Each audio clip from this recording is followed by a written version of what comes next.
শেষ চরিত্রের ঘ্রাণ লেখিকা নূরজাহান আক্তার আলো পর্ব 12। অবিবাহিত মেয়েদের কিছু কিছু রোগের ট্রিটমেন্ট বিয়ের পর অনেক মেয়ের পিরিয়ডজনিত সমস্যাগুলো ক্লিয়ার হয়ে যায়। আমি কি বলতে চাচ্ছি আশা করি এবার বুঝতে পেরেছেন। আমি ওর কাজিন। কাজিন লাভ। ডাক্তারের কথা শুনে শুদ্ধ আর চোখে একবার শীতলের দিকে তাকালো। শীতল চোখ বড় বড় করে ডাক্তারের দিকে তাকিয়ে আছে। কি আশ্চর্য, এই ডাক্তার পাগল নাকি? না জেনে শুনে তখন থেকে ভুলভাল বকেই যাচ্ছে। পৃথিবীতে পুরুষ পেল না, বিশুদ্ধ পুরুষটাকেই তার হবু স্বামীর খেতাব দিয়ে দিল। অন্যায়, ঘোর অন্যায়। এই অন্যায় মুখ বুজে মেনে নেওয়া যায় না। সেও নেবে না, কখনো না, কিছুতেই না। তাই সে থমথমে মুখে জবাব দিল, উনি আমার আপন চাচাতো ভাই। না আমাদের প্রেম ছিল, না আছে, আর না ভবিষ্যতে কোনো দিন হবে। যদি পৃথিবীতে পুরুষ হিসাবে শুধু উনিই বেঁচে থাকে, তবু আমি ওনাকে বিয়ে করব না। হে হে, আমার বোনের মেয়েও এ কথা বলতো। দেখতেই পারতো না তার চাচাতো ভাইকে। গালমন্দ করতেও বাদ রাখতো না। এখন সেই ছেলেরই বাচ্চার মা সে। হেসে খেলে সংসার করছে দুজন। কেউ কাউকে ছাড়া একদণ্ড থাকতে পারে না। তোমরাও তাই করবে, মিলিয়ে নিও। এবার কি বলবে ভেবে পেল না শীতল। এসব কি কোনো কথা? একসঙ্গে এক বাড়িতে বড় হয়েছে তারা। দিনরাত ঝগড়া করে মারামারিও হয়। তাদের মিল অসম্ভব। মধ্য কথা, এই লোক আর যাই হোক ভালো বর হতেই পারবে না। সারাদিন খ্যাক খ্যাক করে, ধমকায়, মারে। যে পাগল এই লোককে বিয়ে করবে করুক গিয়ে। সে এর মধ্যে ছিল না, ভবিষ্যতে থাকার প্রশ্নই আসে না। শীতল এসব ভেবে মনে মনে ডাক্তারের গোষ্ঠী উদ্ধারে ব্যস্ত। তখন শুদ্ধ এক ভ্রু উঁচু করে বিরক্তি নিয়ে বলল, বাড়তি কথার প্রয়োজন দেখছি না। তাছাড়া বললেই কি আমি তোকে বিয়ে করার জন্য মরে যাচ্ছি? তাই তো চাচ্ছ, নয়তো বলছো না কেন কিছু? কি বলবো? আমি কি তোর ডাক্তারকে এসব বলতে শিখিয়ে দিয়েছি? উনি তো এসে অবধি ভুলভাল বকে যাচ্ছে। শুরুতেই ভুল শুধরে দিলে না কেন? সেই দায় আমার না। গলার সাউন্ড আস্তে, নয়তো থাপড়ে গাল লাল করে দেব, বেয়াদব। তাদের দুজনের ঝগড়া দেখে ডাক্তার নিজেই থতমত খেয়ে গেলেন। ধুর, বেশি বকার জন্য এমন হলো। পেশায় ডাক্তার হলেও উনি একটু বাচাল প্রকৃতির। পৃথিবীতে নানান রকমের মানুষের বসবাস। কেউ কেউ আছে হাসতে ভালোবাসে, কেউ খেতে ভালোবাসে, কেউ বা ঘুরতে, আর উনি কথা বলতে ভালোবাসে।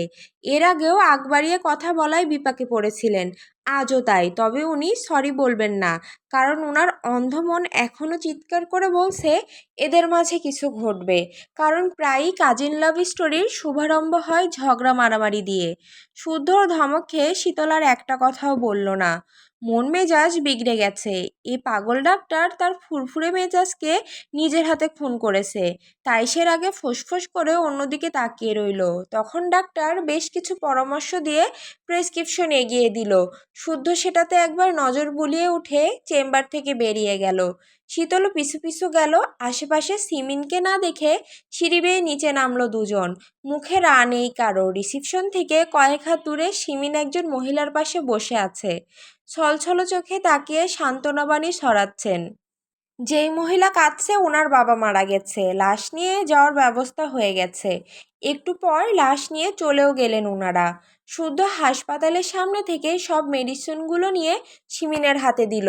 তারপর বাড়ির উদ্দেশ্যে বেরিয়ে পড়ল। ডাক্তারকে বলল না বলল, শুদ্ধ থাকায় আপাতত কিছু জিজ্ঞাসা করলো না সিমিন। তবে তাদের গাড়িটা কিছু দূর যেতেই শীতল গমগমে সুরে বলে উঠল, ক্ষুধা লেগেছে আমার। মেয়ের কথা শুনে পেছনের সিটে বসা সিমিন বললেন, বাড়ি গিয়ে খাস, এই তো প্রায় চলে এসেছি। না, আমি এখনই কিছু খাবো। জেদ করে না মা, এমনিতে অনেক দেরি হয়ে গেছে। তাছাড়া বাইরের খাবার বারণ না তোর? আর একটু ধৈর্য ধর, বাড়ি গিয়ে পেট পুড়ে খাস। না, আমি কাচ্চি খাবো মানে খাবোই। তুমি গাড়ি থামাতে বলো। শীতলের কথা শুনেও শুদ্ধ গাড়ি থামালো না। সে তার সুবিধা মতো হুইল ঘুরিয়ে যাচ্ছে। শীতল তাকে তো বলেনি, তাহলে সে কেন গাড়ি থামাবে? গাড়ি থামাচ্ছে না দেখে শীতল কটমট করে শুদ্ধর দিকে তাকিয়ে বলল, গাড়ি থামান শুদ্ধ ভাই, আমি নামবো। পারবো না। কেন? জানি না। সবসময় এমন ভালো লাগে না কিন্তু। আমারও। আম্মু কিছু বলছো না কেন? এবার কিন্তু রাগ হচ্ছে আমার। সিমিন কোনো জবাব দিলেন না, বরং তার কথা শুনে শুদ্ধ পুনরায় বাঁকাভাবে জবাব দিল, রাগ হলে রাগ কর, বারণ করেছে কে? বললাম তো কাচ্চি খাবো। বললাম তো খেতে হবে না। গাড়ি থামাবেন কি না? না। বড় আব্বুকে বলে কিন্তু। শুদ্ধ পকেট থেকে ফোন বের করে শীতলের দিকে এগিয়ে দিল। অর্থাৎ এই মুহূর্তে বলতে বলছে, শীতল ফোন ধরল না, কারণ কথা বলতে বলতেই কাচ্চি ঘর পার হয়ে গেছে। শীতল মনের দুঃখে জানালার দিকে তাকিয়ে রইল। ভেবেও নিল জীবনেও কাচ্চি খাওয়ার কথা কাউকে বলবে না, নিজের মাকেও না। সবসময় এমনই করে এরা। জ্যাম না থাকায় শুদ্ধ একেবারে চৌধুরী নিবাসের পার্কিং লটে গাড়ি থামালো। গাড়িটা থামতেই শীতল গাড়ি থেকে নেমে হন হন করে বাসায় প্রবেশ করে। দেখে সারাফাত চৌধুরী ড্রয়িং রুমে বসে ফোনে কথা বলছেন। কথা শুনে মনে হলো উনি আজ বিকেলে অফিসের কাজে দেশের বাইরে যাবেন। শুদ্ধর নামে পেট ভর্তি অভিযোগ নিয়ে সেও পাশে বসলো। অপেক্ষা করতে লাগলো ওনার কথা শেষ হওয়ার। মিনিট দুয়েক পরেই উনি কল কেটে হাসি মুখে এটে বললেন, কি কি লাগবে লিস্ট করেছো মা? শীতল ওনার কথার জবাব না দিয়ে হড়বড় করে বলল, বড় আব্বু শুদ্ধ ভাই সিগারেট খায়, আমি নিজের চোখে দেখেছি। সিমিনের সঙ্গে কেবল এসে দাঁড়িয়েছে শুদ্ধ। বাবার কাছে শীতলের করা অভিযোগ শুনেও নির্বিকার সে। পাশে বসে হাঁক ছেড়ে পানি দিতে বলল। সিরাত পানি দিয়ে গেলে পান করে সোফাতে গায়ে এলিয়ে দিল। এদিকে একটা অভিযোগ করে থামল না শীতল, বরং একের পর এক অভিযোগের ঝুলি খুলে বসলো। মনের যত রাগ ছিল সুযোগ বুঝে উগরে দিল। ছেলেরা বড় হয়েছে, তার সব অভ্যাস নিয়ে কথা বলা সাজে না। তবুও তিনি শীতলের কথা শুনে গম্ভীর সুরে বারণ করলেন, শাসালেনও যেন বাড়ির ছোটদের সামনে সিগারেট না খায়, এগুলো শরীরের খুব ক্ষতিকর, ভালো হয় এইসব বর্জন করলে। শুদ্ধ বাবার কথাগুলো মন দিয়ে শুনে শীতলের দিকে তাকালো। শীতলের ঠোঁটে মিটিমিটি হাসি, অর্থাৎ সে খুব খুশি। শীতলকে হাসতে দেখে শুদ্ধর ঠোঁটেও ফিসেল হাসি ফুটল। সে কেন হাসলো সেই জানে, তবে তাকে বকা খাওয়াতে পেরে শীতল আর বসলো না, ফ্রেশ হতে চলে গেল। আর তার যাওয়ার দিকে তাকে শুদ্ধ ভাবল, সিগারেট নিয়ে যার এত বিরোধিতা, তাকে সিগারেট টানালে কেমন হয়। বিকালের দিকে সকার স্বর্ণ টুকটাক কেনাকাটা করে একসঙ্গে বাসায় ফিরছিল।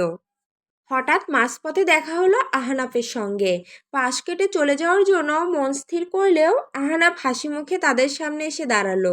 হাসি মুখে কুশল বিনিময় করলো। চৌধুরী নিবাসের সবার কথাই শুধালো, ওরাও ভদ্রতার খাতিরে জবাব দিল। আহনাফ আশপাশ থেকে মাথা চুলকে আকস্মাৎ বলে বসলো, শখ, তোমাকে কিছু বলার ছিল। জি বলুন। না মানে, আহনাফ আমতা আমতা করে স্বর্ণের দিকে তাকালো। স্বর্ণ আর চোখে তাকালো শখের দিকে। আহনাপের মতিগতি দেখে সেসব বুঝে ফেলেছে। এই অবধি অনেক প্রস্তাব পেয়েছে, তাই তারও ধারণা আছে। তবে শখের কথা বলা তাকানো পূর্বের মতো শান্ত ও স্থির।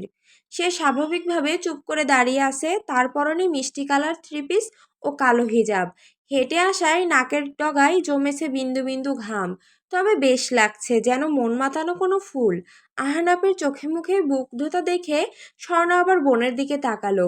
ভাবলো বোনের ইশারা পেলে সামনে হাঁটা শুরু করবে। কিন্তু শখ তাকে কোনো ইশারা না করে বলল, বলুন, আমি শুনছি। এদিকে হাতে খুব একটা সময় নেই, তাছাড়া চৌধুরী নিবাসের মেয়েদের দাঁড় করিয়ে রাখলে অনেকে বিরক্ত করছে ভেবে তেড়ে আসতে পারে। তাই সেও ভাবলো মনের কথা বলে দেবে। কিন্তু সে মুখ খোলার আগেই স্বর্ণ বলল, আপু একটু দাঁড়াও, আমি আইসক্রিম নিয়ে আসি। কথা বলেই স্বর্ণ সামনের দোকানের দিকে এগিয়ে গেল।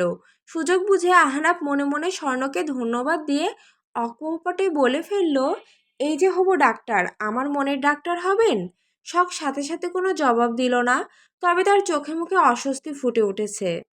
তাছাড়া যতটুকু জানে, এই মানুষটা তার বড় ভাই সায়নের চেনা কেউ। একদিন দেখা হয়েছে তাদের, খুব সামান্য কথা হয়েছে, তাই তার এমন প্রস্তাব সহসা গ্রহণের প্রশ্নই আসে না। তবে কিছু না বলে চলে যাওয়া অভদ্রতা হয়ে যায়, কিন্তু কি বলবে বুঝে উঠতে পারলো না। তার মনের কথা বোধ হয় বুঝলো আহনাব, তাই সে বলল, প্রেম করার ইচ্ছে নেই আমারও, বউ বানাবো তোমায়। সায়ন ভাইকে বিয়ের প্রস্তাব পাঠিয়েছে বাবা, আশা করছি পারিবারিকভাবে খুব তাড়াতাড়ি দেখা হবে আমাদের।